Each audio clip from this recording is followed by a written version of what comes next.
Hello friends, बहुत बहुत स्वागत है आप सभी का हमारे इस बेहद खास प्रोग्राम आयुर्वेदा ऑनलाइन में। आपके साथ मैं हूं Neetu Shammi Rathore. Health is wealth. अगर हमारा हेल्थ हमारे साथ है तो हम लाइफ में हर एक चीज को एंजॉय कर सकते हैं, लेकिन अगर हमारी हेल्थ ही हमारे साथ नहीं है तो फिर हमारे पास कितनी भी वेल्थ हो उसे हम एंजॉय नहीं कर सकते। तो कैसे आप आयुर्वेद के माध्यम से अपनी हेल्थ को वेल्थ में कन्वर्ट कर सकते हैं और एक हैप्पी लाइफ जी सकते हैं, इसी के बारे में डिस्कस करने के लिए स्टूडियो में इस वक्त मेरे साथ मौजूद हैं डॉक्टर संदीप मदान जी। तो चलिए उनका स्वागत करते हैं। हेलो डॉक्टर साहब, बहुत बहुत स्वागत है आपका हमारे इस प्रोग्राम में। डॉक्टर मदान के बारे में बताऊं आपको कि वो आस्था आयुर्वेदिक ट्रीटमेंट सेंटर और ट्रेनिंग सेंटर के ऑनर हैं और जो उनको महारत हासिल है वो irritable bowel syndrome, liver disorders और एलर्जीज पे है। आज जिसके बारे में मैं यहाँ पर डॉक्टर मदान से बात करना चाहूंगी वो है इरिटेबल बाउल सिंड्रोम। बहुत से लोग इस प्रॉब्लम से जूझ रहे हैं और उनकी लाइफ नॉर्मल तरीके से नहीं चल पा रही है। हेल्थ रिलेटेड बहुत सारे जो इश्यूज हैं वो बहुत सारे लोग मैं देखती हूँ अपने आसपास। तो सबसे पहले मैं डॉक्टर आपसे जानना चाहूंगी कि ये जो इरिटेबल बाउल सिंड्रोम है ये आखिर होता क्या है और कैसे ये लोगों को आखिर अपनी चपेट में ले लेता है, थोड़ा सा कुछ इसके बारे में बताएं। जी देखिए, इरिटेबल बाउल सिंड्रोम जो है इसमें हमारी बाउल्स इरिटेट होती हैं। उसके कारण कई हो सकते हैं, सिंपल हमारे फूड से लेके स्ट्रेसफुल इन्वायरमेंट है या और भी कई कारण हैं, लेकिन ये आज की डेट में काफ़ी ज़्यादा कॉमन हो चुका है। लगभग 10 से 15% जो हमारी पॉपुलेशन है वो कई आंकड़ों के अनुसार देखा गया कि इतने लोग इससे सफ़र करते हैं। देखने में बहुत ही सिंपल इसके सिम्टम्स रहेंगे, किसी को कब्ज रहना, बार बार शौच के लिए जाना, वाटरी डायरिया होना, पेट दर्द होना। लेकिन जब ये बीमारी काफ़ी लंबे समय तक किसी को ग्रस्त करती है तो वो काफ़ी परेशान रहता है इन बीमारियों से और कई इसके साइड इफ़ेक्ट्स भी होते हैं। डॉक्टर, आपने जिस तरह से बताया कि जो आप बाउल्स हैं अगर वो इरिटेट हो जाते हैं तो ये प्रॉब्लम्स आती हैं, लेकिन हम तो मेनली देखते हैं कि इरिटेट या तो हमारी नर्व्स करती हैं, वेन्स करती हैं, तो यहाँ पर ये जो बाउल्स है ये कैसे इरिटेट हो जाता है आखिर? काफ़ी अच्छा क्वेश्चन है आपका।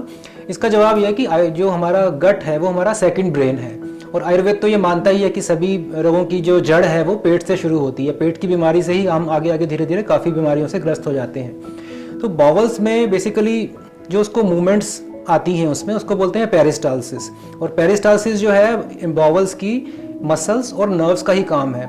और ये ठीक बात है कि नर्व्स ही इरिटेट होती हैं, उसके कारण से जो हमारी नॉर्मल पेरिस्टालसिस होनी चाहिए, जो हम खाना खाते हैं वो एक बार में या 2 बार में शरीर से बाहर निकलना चाहिए, वो इतना ज़्यादा जल्दी इरिटेट होता है कि वो बार बार शौच जाना पड़ता है या फिर वो एकदम से स्लगिश हो जाता है। जी जी। तो इस तरह से जो इरिटेबल बाउल सिंड्रोम है इसकी पैथोलॉजी स्टार्ट होती है कि उसमें इरिटेट होकर वो बाउल्स को ग्रस्त कर देती है। जी, ये तो आपने बताया कि आखिर ये किस तरह से इरिटेट होता है, लेकिन अगर मैं इसके कॉजेस की बात करूं कि आखिर इसकी वजह क्या है जिस वजह से ये जो परेशानी है, ये जो दिक्कत है लोगों को होती है आखिर? जी, अधिकांशतः देखो हम लोग समझते हैं कि हाँ अगर बाउल्स काफ़ी लूज हो रहे हैं, बार बार मोशन जाना पड़ रहा है तो कोई इन्फेक्शन हुआ होगा, वो ठीक है। लेकिन जब लॉन्ग टर्म तक ये बीमारी रहती है तब उसके कारण ये देखे गए हैं कि बहुत स्ट्रेसफुल इन्वायरमेंट में रहना भी एक कारण रहता है। वो लोग जो जिनका जो लाइफस्टाइल है काफ़ी डिस्टर्ब रहता है, खाने पीने का समय निश्चित नहीं है, काफ़ी स्ट्रेसफुल इन्वायरमेंट में काम करते हैं, तो वो लोग आईबीएस से ज़्यादा ग्रसित होते हैं। आईबीएस जो है वो इरिटेट करती है नर्व्स को और उसके अन्य कारणों में कुछ स्टिमुलेंट फूड भी हो सकते हैं, जैसे काफ़ी ज़्यादा कैफिनेटेड ड्रिंक्स का यूज़ करना, सॉफ्ट ड्रिंक्स लेना या फिर मसाले युक्त खाना खाना। इसके अलावा जो है कुछ चीज़ों से कुछ लोगों को एलर्जीज भी हो सकती हैं। अधिकांश लोगों में देखा गया कि जो मिल्क प्रोडक्ट्स हैं उससे काफ़ी लोग ग्रस्त रहते हैं, काफ़ी लोग जो है वीट से भी एलर्जिक रहते हैं। तो इन कारणों के साथ साथ अगर स्ट्रेसफुल एनवायरनमेंट में रहा जाएगा तो वो लंबे समय तक इन सिम्टम्स को पैदा करेगा और आईबीएस की जो उत्पत्ति इसी से होती है। तो दर्शकों, अगर आपको भी आईबीएस से संबंधित आपकी परेशानी है, आपकी लाइफ बहुत ज्यादा सफर हो रही है, ट्रीटमेंट आप ले चुके हैं बहुत सारी जगहों पर, लेकिन आपको उसका कोई भी जो रिजल्ट है नहीं दिख रहा है, जिसकी वजह से आपके जो हेल्थ इश्यूज हैं बढ़ते जा रहे हैं, आपकी लाइफ बहुत ज्यादा हैम्पर हो रही है, तो आपको बिल्कुल परेशान होने की जरूरत नहीं है।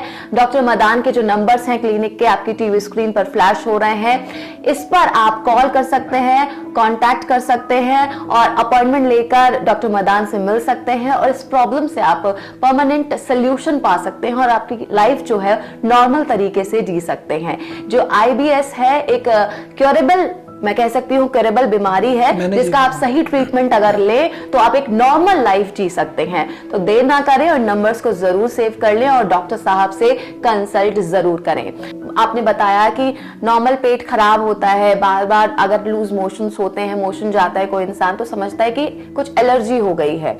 लेकिन हम अगर आईबीएस की बात करें तो उसे हम कैसे आखिर जान पहचाएं, सिम्टम्स क्या हो सकते हैं जिससे कोई ये जान सके कि उसे इरिटेबल बाउल सिंड्रोम जो है वो हुआ है, इसके क्या सिम्टम्स हैं? देखिए, जो भी डॉक्टर के पास जब पेशेंट एक कंसल्ट करता है तो मेनली तो वो उसकी प्रॉब्लम्स को पूछकर, उसकी हिस्ट्री लेकर और कुछ फिजिकल एग्जामिनेशन कर ये जान जाता है कि वो पर्सन जो आईबीएस से सफ़र कर रहा है या नहीं कर रहा। जैसे बहुत लंबे समय तक बिना किसी इन्फेक्शन का कारण देखे हुए अगर लूज मोशंस रहते हैं या पेट में दर्द रहता है या कॉन्स्टिपेशन रहती है तो हम उसको सस्पेक्ट करते हैं कि वो आईबीएस से ग्रसित है। आगे हम ये डिस्कस करेंगे कि आईबीएस के कई टाइप्स भी होते हैं और उसको हम कैसे डायग्नोज करते हैं। लेकिन इसके लिए कुछ मुख्यतः काफ़ी ऐसा नहीं कि बहुत सारे इन्वेस्टिगेशंस करने पड़ते हैं, केवल हिस्ट्री से हम पहचान लेते हैं। लेकिन कुछ इन्वेस्टिगेशंस हैं जो बाकी बीमारियों को रूल आउट करने के लिए हम करवा भी सकते हैं कि कहीं कुछ और कारण ना हो और हम उसको आईबीएस समझकर ट्रीट ना करते रहें। जी, तो अगर आपको भी आईबीएस हुआ है, आपकी लाइफ हैम्पर हो रही है तो आप बिल्कुल परेशान ना हो, क्योंकि डॉक्टर मदान पिछले 20 सालों से बहुत सारे लोगों की लाइफ पे जो प्रॉब्लम थी आईबीएस से रिलेटेड उसे ट्रीटमेंट करके उन्होंने क्योर किया है और आज वो लोग एक नॉर्मल लाइफ जी रहे हैं। तो मैं आपसे हमारे इस प्रोग्राम के माध्यम से यही कहना चाहूंगी कि अगर आपको भी आईबीएस प्रॉब्लम है, अगर आपकी भी लाइफ बहुत ज्यादा सफर हो रही है इस वजह से, कई जगह आप ट्रीटमेंट ले चुके हैं आपको लेकिन उससे कोई फायदा नहीं हो रहा है, तो एक बार आप डॉक्टर मदान से जरूर कंसल्ट करें और देखिए किस तरह से आपकी जो प्रॉब्लम है ये जरूर क्योर हो जाएगी। मैं ट्रीटमेंट की बात करूं डॉक्टर साहब तो किस तरह के जो ट्रीटमेंट है वो दिए जाते हैं आईबीएस में, किस तरह से उनको खाने में कुछ चेंजेस लाने होते हैं या फिर दवाइयों से ठीक हो जाता है या फिर लाइफस्टाइल में भी कुछ चेंज लाना पड़ता है, थोड़ा उसके बारे में कुछ बताएं। देखिए, जहाँ तक एक कॉमन ट्रीटमेंट की बात है तो हम जो उनके कारण है आईबीएस के, जैसे कि स्ट्रेस को मैनेज करना, सबसे पहले उस पर ध्यान देते हैं। ऐसा नहीं कि सब चीज़ें हम दवाइयों के द्वारा ही ठीक की जाती हैं, कुछ काउंसलिंग की जाती है, कुछ उसको लाइफस्टाइल चेंजेस बताए जाते हैं, उनसे भी बीमारी धीरे धीरे ठीक होना शुरू होती है। स्ट्रेस को मैनेज करने के लिए काफ़ी चीज़ें हैं, जैसे हम योग का सहारा ले सकते हैं, ध्यान या मेडिटेशन का हम प्रयोग कर सकते हैं, ब्रीदिंग एक्सरसाइज है, प्राणायाम है, उनका हम इस्तेमाल कर सकते हैं जिससे कि स्ट्रेस कम हो।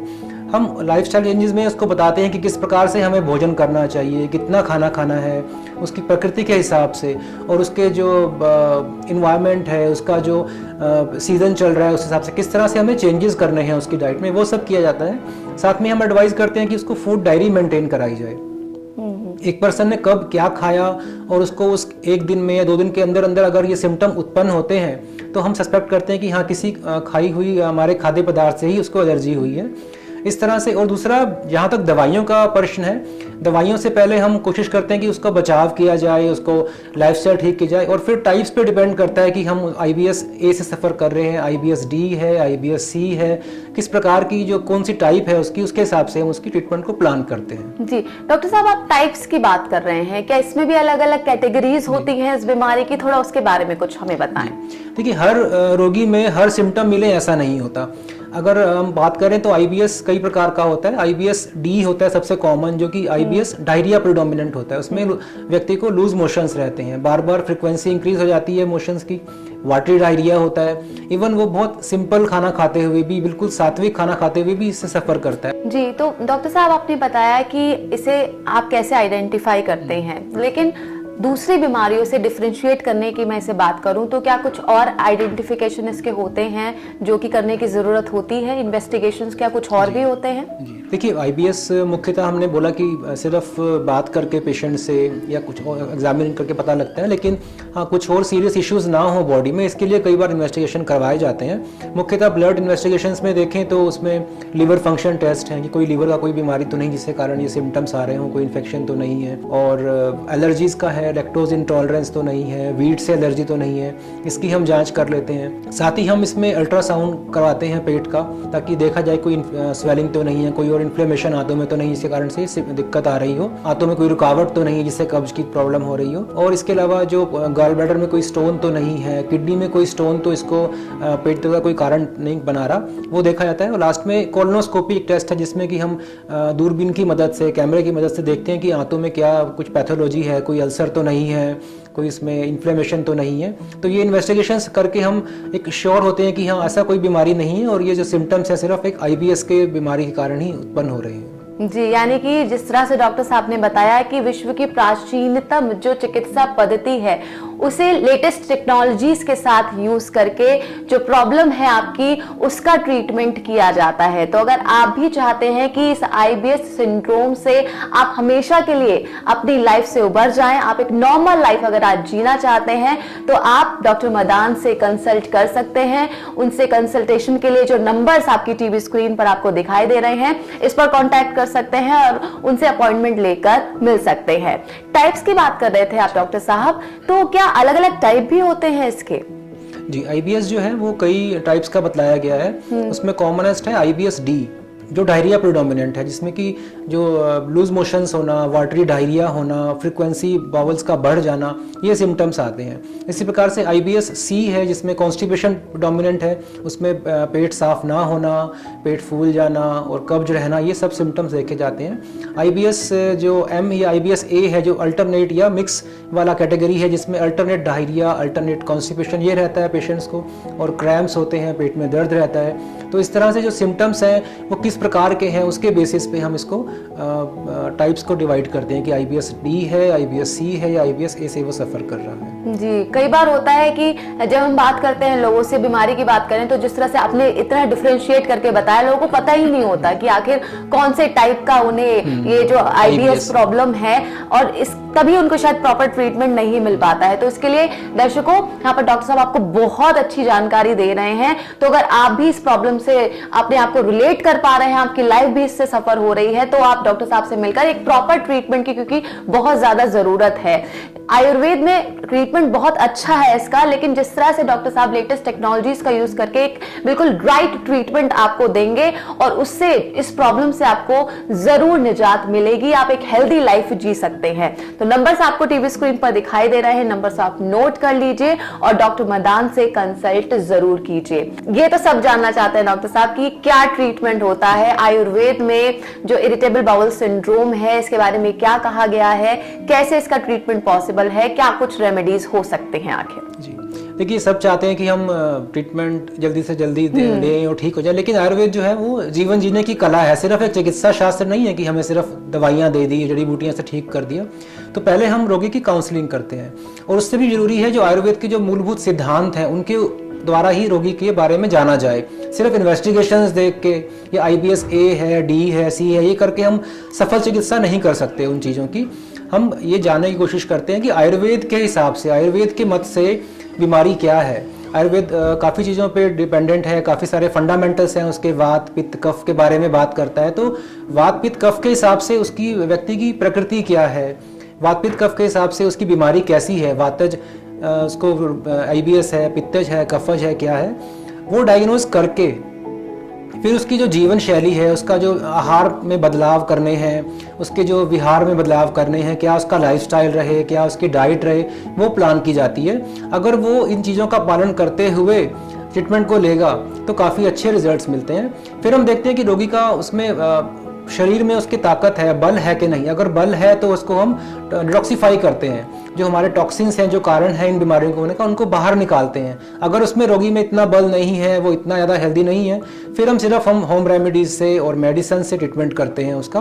तो बहुत सारी औषधियाँ हैं, बहुत सारे जड़ी बूटियाँ हैं, बहुत सारे उपाय हैं जो अलग अलग सिम्टम्स में डॉक्टर यूज़ करता है, लेकिन सबसे इंपॉर्टेंट है कि वो डायग्नोज आयुर्वेद की गाइडलाइंस पे उसको पहले करना चाहिए, और उसके जो नियम है, उसके जो जीवन शैली है, उसको हमें अपनाना चाहिए, उसके बाद ही ट्रीटमेंट पॉसिबल है इनका। डॉक्टर साहब, आप प्रोग्राम में आए, आपने इतनी अच्छी इन्फॉर्मेशन दी और लोगों को बताया कि किस तरह से आखिर उन्हें एक हेल्दी लाइफ जीनी चाहिए, इसके लिए आपका बहुत बहुत धन्यवाद। इसी के साथ दर्शकों, अब वक्त हो गया है आप सभी से इजाजत लेने का। एक बार फिर से हाजिर होंगे हमारे इस प्रोग्राम में एक नई हेल्थ रिलेटेड प्रॉब्लम के साथ और बताएंगे कैसे आप उससे छुटकारा पा सकते हैं आयुर्वेद के माध्यम से। तब तक के लिए मुझे दीजिए इजाजत, नमस्कार। अगर आपने हमारे चैनल को सब्सक्राइब नहीं किया है तो अभी सब्सक्राइब करें और बेल आइकन को दबाना ना भूलें।